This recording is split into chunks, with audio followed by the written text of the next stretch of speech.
교과책에 밑줄 치는 시간, 교과를 토의하는 시간 15분, 교토시 시작합니다.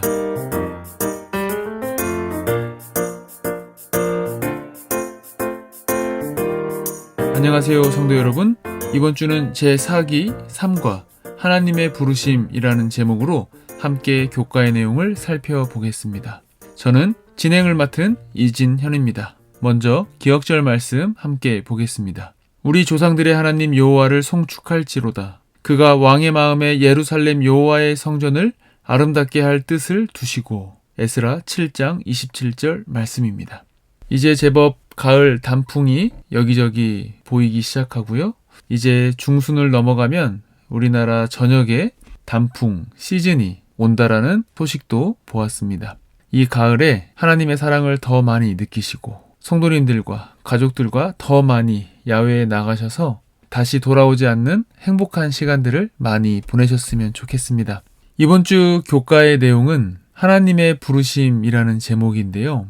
꿈, 열정 이런 것들에 하나님의 감동하심이 더해졌을 때 어떤 일들이 벌어지는지 살펴볼 수 있게 됩니다. 우리 성도님들도 어렸을 때 크면 내가 이런 일을 해야겠다. 아마 꿈 한두 개씩은 다 있으셨을 텐데요. 우리 성도님들도 내가 예전에 어렸을 때 가졌던 꿈이 뭐였지? 다시 한번 떠올려 보시고 교과 토의 시간에 어렸을 때 가졌던 꿈 이야기, 그런 이야기부터 좀 나눠보시고 그 꿈이 오늘 이렇게 신앙을 하는데 또는 주님의 사역을 하는데 어떠한 역할을 하고 있는지 또 이야기도 나누시면 흥미로운 시간이 될 것 같습니다. 우리는 하나님을 위해서 어떤 일을 하고 싶을 때가 있습니다. 그런데 그것이 하나님의 부르심인지 아니면 그냥 내가 하고 싶은 건지 헷갈릴 때가 있는데요. 이렇게 우리가 하나님을 위해서 무슨 일을 하고 싶을 때 그것이 하나님의 부르심과 어떤 관계가 있을지 한번 교과의 내용을 통해서 한번 살펴보면 좋겠는데요. 자, 이제 펜을 드시고 교과책을 한번 열어서 같이 밑줄을 그어 보겠습니다. 먼저 40쪽에 있는 에스라 7장 10절의 말씀인데요. 여기 이렇게 기록되어 있습니다. 에스라가 여호와의 율법을 연구하여 준행하며 율례와 규례를 이스라엘에게 가르치기로 결심하였더라. 그러면서 40페이지에 세 번째 단락에 보시면 결심했다라는 말이 무슨 뜻인지 설명해 주는데요. 이렇게 나옵니다. 결심했다는 말의 히브리어는 쿤이다. 그 말은 준비되다, 정하다, 의지를 다지다, 확고하게 세우다, 안정되게 하다 라는 말로 번역될 수 있다. 따라서 이 진술은 에스라가 자신의 마음을 확고하게 정했다 또는 하나님을 찾기로 결심했다는 뜻으로 보인다. 에스라도 분명히 에스라가 하고 싶었던 일, 좋아했던 일, 그렇게 해서 계속했던 일이 있었는데요. 율법을 연구하고 준행하며 그것들을 이스라엘 백성들에게 가르치고 싶어 했던 그런 열망이 에스라에게 있었습니다. 그래서 이어지는 40페이지 네 번째 단락을 보면 에스라가 예루살렘에 도착해서 13년 동안 하나님의 말씀을 열심히 가르쳤고 또 그 결과 그 말씀이 이스라엘 백성들의 삶에 뿌리를 내렸다라는 내용을 보실 수가 있습니다. 느헤미야도 마찬가지죠. 그 다음 단락을 보시면 느헤미야는 하나님과 백성을 사랑했다. 그래서 예루살렘의 사업이 중단되었다는 사실을 알고 괴로워했다. 느헤미야는 하나님의 사업에 대한 열정이 있다. 그래서 에스라처럼 그 일을 자원했다. 하나님은 그들의 기도와 소망에 응답하셨다. 때로 우리는 우리가 어떤 것을 좋아하면 그것이 하나님에게서 비롯되지 않았을 것이라고 생각한다. 하나님은 우리가 원하지 않는 어려운 임무만을 부여하실 것이라고 생각하기 때문이다. 얼마든지 저희들이 하고 싶어 하는 일이나 또 좋아하는 일, 그래서 지치지 않고 계속 할 수 있는 일, 이런 것들을 하나님께서 시의적절하게 분명히 사용하신다라는 내용입니다. 에스라도 그랬고 느헤미야도 그랬다라는 것이죠. 그래서 40페이지 교훈의 내용을 보면 하나님은 누구보다 그분과 동행하며 그분의 일을 위해 자원하고 헌신하는 자들을 준비시키고 택하셔서 중요한 임무를 수행하도록 부르신다. 자원하고 헌신하는 자. 이게 참 중요한 것 같아요. 저희들도 저희들이 물론 참고 억지로 해야 될 일도 분명히 있겠죠. 하지만 먼저 내가 자원해서 기쁘게 즐겁게 지치지 않고 봉사하고 또 하나님을 위해서 내가 할 수 있는 일이 무엇이 있을까? 또 하나님께서 이 일을 통해서 기뻐하실 만한 것이 무엇이 있을까 찾아보고 또 그 일을 먼저 솔선수범하는 것, 우리의 신앙에서 활력이 되지 않을까 생각을 해보게 되는데요. 이런 에스라와 느헤미야가 보여준 이런 자발적이고 헌신적인 모습이요, 단순히 그들의 봉사로서만 끝났던 것이 아니라 그렇게 하나님의 부르심까지 받았던 에스라와 느헤미야의 사역이 우리가 다니엘과 계시록을 공부할 때 그 필요한 시간적 기산점을 또 제공하는 주인공들이 바로 이 에스라와 느헤미야가 되는데요. 42쪽 세 번째 단락을 좀 보겠습니다. 다니엘서 9장 25절은 예루살렘을 중건하라는 영이 날 때부터 기름 부음을 받은 자 곧 왕이 일어나기까지 7이레와 62이레가 지날 것이라고 진술한다. 이 예언의 마지막 이레에 대해서는 27절에 언급되어 있다. 한 이레는 7일이기 때문에 그것은 예언적으로 7년과 같다. 그러므로 이 예언은 70일에 곧 490년에 관해 말하고 있다. 그렇다면 70일의 예언의 기산점은 언제인가? 예언에 따르면 그것은 예루살렘을 중건하라는 조서가 반포된 때부터이다. 그래서 그 다음 단락에 이렇게 또 기록되어 있습니다. 유대 백성의 회복과 관련하여 반포된 조서는 총 3개가 있다. 고레스, 다리오, 그리고 아닥사스다가 모두 그들을 복권시키라고 명령했다. 그러나 아닥사스다의 조서만이 예루살렘 도성에 대한 지침을 포함하고 있으며 이 조서만 하나님의 개입에 대한 송축으로 이어져 있다. 저희들이 이 마지막 시대에 하나님께서 저희들에게 주신 예언을 공부할 때 이 에스라서를 꼭 참고하고 연구를 같이 하는데요. 42쪽 5번째 단락입니다. 에스라 7장 7절부터 26절에 언급되어 있듯이 우리는 70일의 예언이 아닥사스다 1세 제7년인 기원전 457년부터 시작된다고 계산한다. 게다가 그 해는 다니엘 8장 14절에서 말하는 2300주야 예언의 기산점이기도 하다. 역사적으로 한 사람의 섬김과 봉사가 이렇게 역사적으로는 예언의 기산점을 제공하는 주인공이 되었다라는 것을 저희들이 이렇게 역사적으로 살펴볼 수 있습니다. 이렇게 하나님께서는 각 시대마다 하나님의 백성들 또 지도자들을 부르셔서 이렇게 특별한 사업을 하시고 특별한 일들을 이루어 가시고 더욱이 하나님의 나라를 이루어 가는데 부르심을 통하여 그 역사들을 하나하나 이루어 가시는데요. 우리도 마찬가지죠. 저희들도 맨 처음 예수님을 알고 예수님을 개인의 구주로 영접했던 그 구원의 부르심이 있었고 신앙을 시작하면서 하나님께서 나에게 맡겨주신 직책 또 어떤 사업을 하도록 우리들을 선택하시고 부르신다는 것을 우리가 알고 있습니다. 그래서 성경에서는 이렇게 크게 2가지 부르심이 있다는 것을 저희들에게 얘기해 주는데요.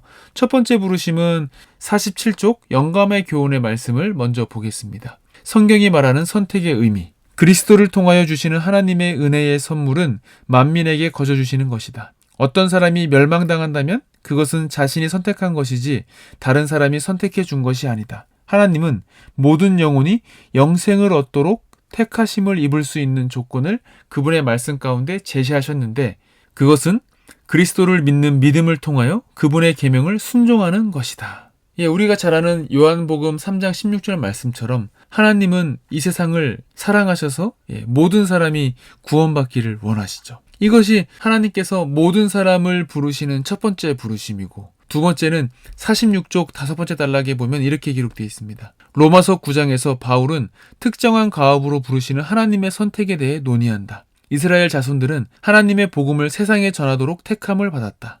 내가 야곱은 사랑하고 에서는 미워하였다. 로마서 9장 13절의 이 구절은 하나님이 그 둘 중에 한 사람만을 사랑하신다는 의미로 크게 오해를 받고 있다. 그러나 이 말씀의 문맥을 보면 야곱은 선택을 받았지만 에서는 선택을 받지 못했다는 뜻이다. 야곱은 무엇을 위해 선택을 받았는가? 그것은 이스라엘 민족의 조상이 되기 위해서였다.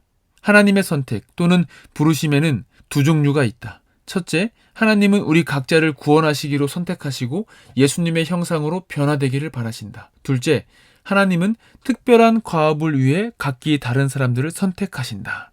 성경의 역사가 바로 이러한 선택의 역사였죠. 하나님께서 아브라함을 부르시고 야곱을 부르시고 또 이스라엘 민족을 부르셔서 세상의 축복의 통로가 되도록 하셨습니다. 하지만 그 사명을, 그 부르심을 다하지 못했죠. 그래서 그 바통이 이제 초대교회로 넘어오고 그리고 지금 저희들에게 이르기까지 그렇게 하나님의 선택의 과정이 이어지고 있습니다. 그래서 저희들도 이러한 하나님의 부르심에 대해서 저희들이 결실을 잘 거둬야 될 텐데요. 저희들이 어떤 책임을 감당해야 되는지 또 생각해 봐야겠습니다. 48쪽 첫 번째 단락을 보면 이렇게 기록되어 있어요. 우리가 하나님께 부름을 받았을지라도 여전히 그러한 부르심을 수용할지 거부할지에 대해서는 선택의 자유가 있다. 하나님이 우리 모두에게 베푸시는 구원을 수용하든지 거절하든지 각자에게 선택의 자유가 있는 것과 같다. 하나님의 부르심에 대해서 저희들이 할 수 있는 것 무엇이 있을까? 하나를 꼽으라면 그것은 바로 우리의 선택의 자유라는 것이죠. 에스라 느헤미야가 하나님을 위해서 이스라엘 백성을 위해서 그렇게 자발적으로 성경을 가르치고 또 예루살렘을 회복하는 일에 있어서 헌신했을 때 거기에 하나님의 감동하심이 더해지니까 놀라운 역사가 다시 시작되는 것이죠. 우리도 마찬가지입니다. 저희들도 하나님께서 나를 부르셨다는 그 확신을 가지고 하나님께 기도하며 내가 하나님의 복음을 전하는 일을 위해서 할 수 있는 일이 무엇이 있을까 기다리고 또 그 일을 찾는다면 분명히 하나님께서 그 일에 감동하셔서 나를 통하여 내가 있는 곳에서 크고 작은 역사를 이루신다는 것이죠. 그래서 우리의 삶과 사역이 어떤 면에 있어서는 에스라와 느헤미야처럼 성경 예언의 일부가 될 수 있는 것입니다. 어떻게 그게 가능할까요? 그것은 먼저 우리가 신앙에서 나의 열정이라는 것은 지치지 않고 계속 할 수 있는 것을 열정이라고 합니다. 한때 뜨거웠다가 식어버리는 것이 아니라 계속 꾸준히 할 수 있는 것. 그것이 무엇인지 먼저 우리가 찾는 일이 필요한 것 같아요. 그리고 나서 그러한 우리의 열정과 헌신으로 우리가 개인적인 삶에서 그리고 교회에서 봉사하는 것. 그것이 바로 성경의 예언을 성취시키는 일이 될 수 있다는 것을 우리가 기억하면 좋겠습니다. 어떻게 그게 가능할까? 예수님께서 마태복음 24장 14절에 이렇게 말씀하셨어요. 이 천국 복음이 모든 민족에게 증거되기 위하여 온 세상에 전파되리니 그제야 끝이 오리라. 예수님의 예언의 말씀이죠. 거꾸로 말하면 우리가 복음을 전하지 않는다면 세상에 끝이 올 수가 없다는 것이죠. 이런 차원에서 우리는 모두 다가 예수님의 예언의 말씀을 이루어가는 이 시대에 어떤 면에서는 선지자가 될 수 있고 또 하나의 에스라, 또 하나의 느헤미야가 되는 것입니다. 이렇게 오늘 제3과 하나님의 부르심이라는 교과의 내용을 좀 마무리하면서요. 에스라와 느헤미야가 정말 하나님께서 필요하셨던 그 시기에 하나님의 부르심을 받았습니다. 어떻게 보면 포로들의 마음을 다시 일으켜서 그리고 그 포로되었던 이스라엘 백성들의 마음에 다시 하나님의 말씀을 다시 심어서 다시 하나님의 나라를 회복하는 일에 헌신하도록 그 일을 한다는 것은 참 어려운 일이었죠. 하지만 에스라와 느헤미야의 결심에 하나님의 감동이 더해졌을 때 에스라와 느헤미야의 결심과 열정에 하나님의 감동이 더해졌을 때 그 일들이 가능했다는 것을 저희들이 분명히 말씀을 통해서 보게 됩니다. 오늘 우리도 하나님의 부르심에 순종하고 그래서 우리의 삶을 하나님의 나라를 회복하는 일, 이 마지막 시대에 바로 그 예수님의 예언의 일부가 되기로 다시 한번 우리가 결심하고 내가 예수님을 위해서 쏟아 부을 수 있는 그 열정, 지치지 않고 계속할 수 있는 그것이 무엇인지 우리가 찾아서 그 일을 기쁨으로 또 자발적으로 시작한다면 분명 우리도 예수님께서 말씀하신 그제야 끝이 오리라 라는 그 예언의 주역이 될 수 있을 것입니다. 이번 한 주일 더 깊어지는 가을의 이 시간들 속에서 하나님께서 나에게 주신 열정은 무엇인지 묵상해보고 또 그것들을 우리 성도님들과 함께 나누면서 더욱이 올해를 마무리하고 또 내년을 계획하면서 내년에 내가 하나님의 나라를 회복하는 일을 위해서 무엇을 할 수 있을지 계획을 세워보고 또 나눠보면 좋겠습니다. 이상으로 제3과 하나님의 부르심 교과의 내용을 마무리하도록 하겠습니다. 저희 교토시는 다음 주에도 가장 쉬운 교과 토의 방송되도록 최선을 다하겠습니다. 고맙습니다.